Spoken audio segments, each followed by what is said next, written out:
Hi friends, అందరు బాగున్నారా?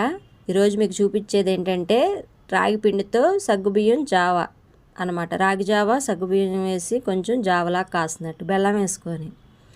విడిగా అయితే పిల్లలు ఇష్టపడరు కదా, రాగి జావా లాగా ఇలా చేసుకుంటే బాగుంటుంది అనమాట. ఫస్ట్ సగ్గుబియ్యం 2-3 చెంచాలు నానబెట్టుకొని పొయ్యి మీద పెట్టుకొని అవి బాగా మరుగుతున్నాయి అనగా ఒక 3 చెంచాలు రాగి పిండి వేసుకోండి.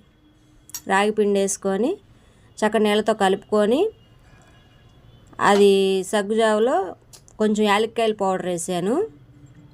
తర్వాత ఈ రాగి పిండి జావ కూడా వేసాను. వేసి బాగా కలపాలి.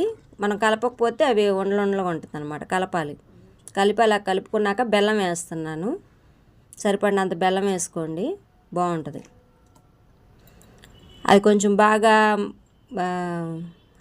మరగాలి. కొంచెం రాగి పిండి వేసాం కదా, పచ్చిగా ఉంటుంది కదా, అది కూడా కొంచెం మరగాలి. అప్పుడు సర్వ్ చేసుకోవడమే. చాలా మంచిది ఫ్రెండ్స్. రాగి పిండి అని సగ్గుబియ్యం చలవాను, ఒంటికి కూడా బలం. ఓకే, లైక్ చేయండి, షేర్ చేయండి, సబ్స్క్రైబ్ చేయండి. Okay, thank you.